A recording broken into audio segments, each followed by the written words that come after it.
Kia ora whanau, it's Sally Ann again on the sofa with my special guest, Diva and Peter. Welcome, Peter. Thank you.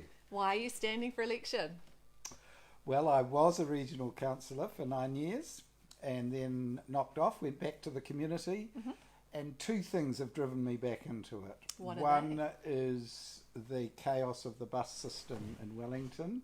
While I was there, I was in charge of the transport system. We bought the new trains, we did all the train infrastructure, we got new timetables, we got the real-time information signs. I love those. Everything was going well, I thought. Yes. And I watched it kind of collapse, and now you say the word regional council, you get dumped on with a story of how terrible the buses are. So that was one thing. I thought maybe I can offer the experience I had back again to help deal with the buses. The second is climate change. I've become more and more aware how serious it is, but I'm also a really pragmatic person, and I thought what we need are politicians who won't just blather, won't just say fine words, but people who will actually think, what can we do differently to address that issue? So those are my two biggies. Fantastic. Yeah. Good motivations. I love it. Now, Diva probably wants to know, are you a dog person or a cat person? I'm absolutely a dog person. I think she's kind of figured it out without even having to ask, right? Yeah, we've got a dog who's actually waiting outside, who's a part border collie, called Taringa Nui, big ears. Big ears. Yeah. That's beautiful. Beautiful. You've got big ears, haven't you? They're beautiful. Good girl. Okay, don't get distracted by your own dog. Sorry, Diva. Do you have a signature dance move? Well, my wife Joan and I decided we are useless dancers, so we went to Ciroc. Brilliant. So when we have to get up and dance, which I love doing, we've got a couple of Ciroc moves that we can do. I can't remember what they're called, but they That's look wonderful. good. They look good, and I just think dance is so joyful. yeah. Yeah. Ciroc for me is hard because the man has to lead, and my wife does not like being led. So we've had to really discipline ourselves that I'm the leader and she's the follower in Ciroc. That's the rules. That's fantastic. Just on the dance floor, dear. Absolutely, Yes. just on the dance That's floor. beautiful. I love it. Now, what is the number one issue for you that you want to really tackle in Lower Hutt? Number one? Yes. Or number one and two? So Just number one would have to be climate change. Yep. Because we've got Petone, we've got Eastbourne, we've got Wainuiomata here, all on the sea, and we know the sea level is going to rise. We know that. We're going to have flooding, we're going to have more storm events, we're going to have all sorts of things, and we have to get our heads around not just how to make it less by reducing our carbon footprint as a city, but we have to begin to think through, so what are we going to do about that? I lived for many years 2 doors back from the Esplanade in Petone. What's going to happen? I suspect those houses are regularly going to be battered by storm surge now. Yeah, so that's the big issue for me for Lower Hutt, I think. Fantastic. Okay. Good answer. Do you have a party trick? Well, I'm getting a bit old for it, but my party trick was to walk on my hands. Oh, wonderful. And I would be able to walk the length of this room on my hands. But then I had a car smash, got a plate in my arm, and it sort of weakened my wrists a bit. So not only so maybe not today. You did have a party trick. I won't try it, although I still impress my grandchildren by doing a forward roll or a scale balance or a headstand or a handstand. So brilliant. Yeah. I think I was a gymnast. They all pass those the are party my tricks. party tricks. Fantastic. For me, my next question is going to be, are you aware of the SDGs? And if you are, what are you going to do to commit to, I guess, adhering to them? Yeah. Hey, where are you going? Sit down. So are you going to ask it, or have you just asked it? That's it. We're live. Go for it. Cool. I'm Bye. absolutely aware of the Sustainable Development Goals because when I left the Regional Council, I then headed up a national organisation to try and link together all the community sector. And one about the key issues we latched onto were the SDGs. So my interest was to both make the New Zealanders aware of the SDGs and then to think, so what does it mean for us? Because at the time, the government had no interest in them whatsoever. They thought it was to do with poor countries somewhere else. Yeah. And we said, no, this is for us to sign up to as well. So in terms of the SDGs, they cover the whole gamut of gender equality, of poverty, of environmental concern, of democratic institutions. And I find them a really helpful framework to think about what I'm going to try and do. Yes, and I think what's exciting for me is recognising that we would be negligent, as whether it's national government or local government, or arrogant even, to think that we can ignore them. Yeah. Yeah. And they were worked out by the United Nations using this unbelievably huge consultative process. So this is not just a few bureaucrats sitting in Geneva or Washington. This was thousands and thousands of people saying what's important in your lives, how can we build a better world. So I'm a great fan of the SDGs. Brilliant, that's good. For you, what are 2 top actions that you're willing to commit to if elected to protect nature or restore nature in Lower Hutt? I am a big fan of the pest eradication work of the Regional Council, and there's a problem we've got because some of the possum eradication work that the government pays for, they're pulling out of.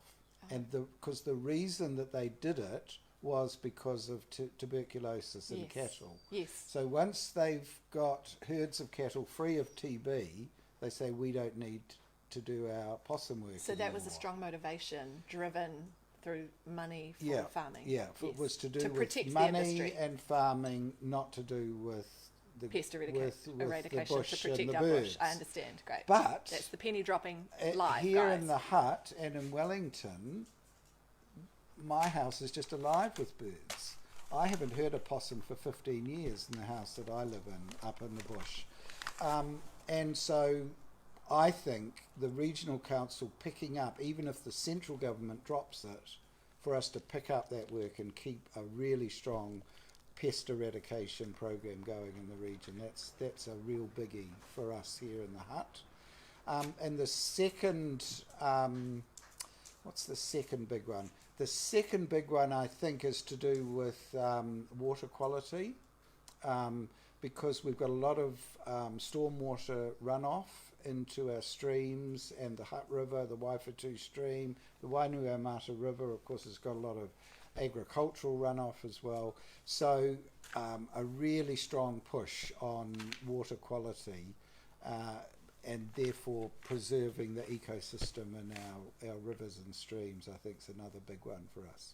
That's excellent, the ecosystem, because our environment is not just about trees and birds and plants, it's also about humans and how we affect the ecosystems, and understanding that we're part of the ecosystem. We can't afford to ignore that. Now, who gets your vote for Bird of the Year? Gee, that's a hard one, because we have a family of kiruru who live just on the hillside by us. Our property is alive with tui. I'm going to go, however, for the little bird that follows me down to my chooks when I feed them every morning, and that's a piwakawaka. Oh, bless. That's beautiful. Have you ever seen a white or a black one? No, they're all brown, the ones that Yes, I look forward one day to seeing our place. Seeing the different colours. That would be great. What specific actions by council do you support to combat the climate crisis? So I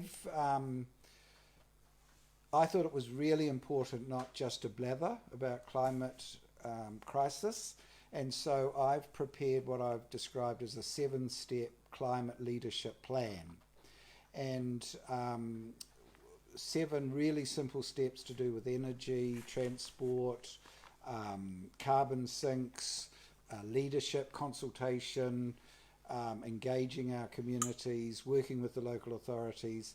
And if you go on to my Facebook page, a very kind and clever person has turned that into an animated video. Fantastic. And it's only 2 minutes long, and it just describes those 7 steps. So go and check it out, everybody. Yeah, so Vote Peter Glensor, all one word, is my Facebook page, and it's getting rave reviews. It's really clever and simple and practical. Yeah, people don't just want words; they want to understand what we all stand that's for. Right. What And the key to it, the thing that I began with, and is sitting under step 5, I think is leave no one behind. I'll be pushing really hard for a series of consultations throughout the Greater Wellington region of local people to say, what are some of the scenarios that climate change is going to bring for us in Eastbourne or in Porirua, and how could we respond to that? Because actually we've now got a whole lot of choices we're going to have to make. Some of them are really hard choices, some of them are really expensive choices, but we're going to have to make them.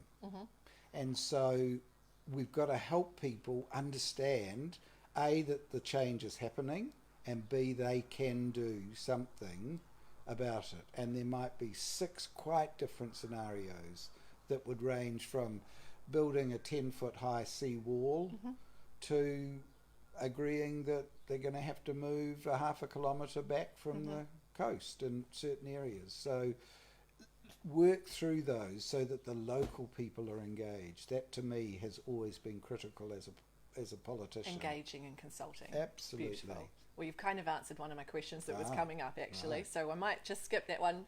Moving on, what song can you not resist dancing to?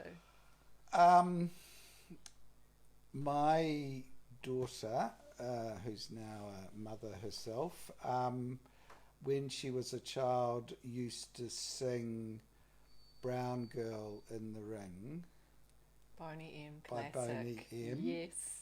And I can't resist dancing to that. And I think of her singing, because she couldn't pronounce her L's. So she'd end it by singing, she yolks like a sugar in a pium, pium, pium. That's gorgeous. Oh, I love it. Kids are the best. Hey, Diva, speaking of kids, off you go. You're getting a bit close to the microphone. Finally, what is your go-to karaoke song? Well, my children have a competition when they want to have a laugh, and they say, tell us a song written in the 90s. And I don't know. So my go-to song is Moon River. Oh, nice. Okay, that's beautiful. So look out at a karaoke bar near you. Peter Glensor will be performing Moon River. Moon River. Very good. Wider than a mile. I'll just let you sing us out, shall I? So, Ka kite, that's me. bye-bye. Ka Thanks for tuning kite. in, everyone. See you again.